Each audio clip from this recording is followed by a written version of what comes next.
नमस्कार विद्यार्थी मित्रांनो, अनिल महापुरे स्टडी स्टुडिओ या आपल्या युट्यूब चॅनलवर सर्वांचे स्वागत आहे। 2 ते 3 मिनिट वेळ हा इतरत्र व्हिडिओ बघण्यात वाया घालवण्यापेक्षा मित्रांनो 2 मिनिटाचा हा व्हिडिओ बघा व निश्चितच तुमचा 1 मार्क तुम्ही पक्का करा। आजच्या या व्हिडिओमध्ये आपण फक्त 2 प्रश्न घेणार आहोत। त्यापैकी एक प्रश्न मी सोडवणार तर एक प्रश्न हा तुम्हाला सोडवायचा आहे, ते पण पेनचा वापर न करता, आणि त्याचे उत्तर हे मला तुम्ही कमेंट बॉक्समध्ये कमेंट करून सांगायचे आहे। चला तर वाचूया प्रश्न। बघा मित्रांनो, आशा करतो की तुम्ही हा प्रश्न वाचून घेतला असेल, तरी पण मी एकदा तुम्हाला वाचून दाखवतो। बघा, 2 भांड्यात दूध व पाणी याचे गुणोत्तर एकाच 2 आहेत।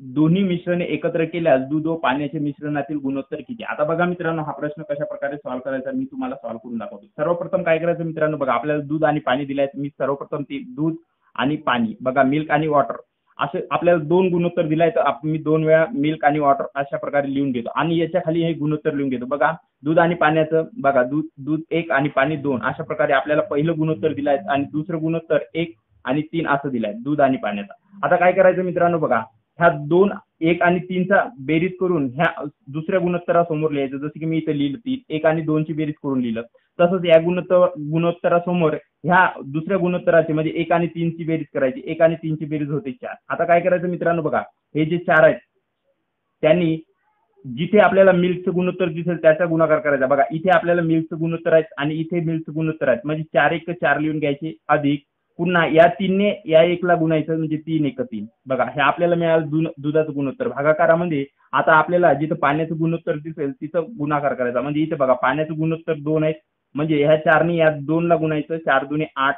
तसंच या 3 ने या 3 ला गुणायचं, कारण इथं पाण्याचं गुणोत्तर आपल्याला 3 दिसतं, म्हणजे 3 गुणिले 3 केला आपल्याला मिळतात 9। आता वरच्या याची आणि खालच्या याची बेरीज करून घ्यायची। वरच्याची बेरीज केली आपल्याला मिळतात 7 आणि खालच्या याची बेरीज केली 9 आणि 8 17।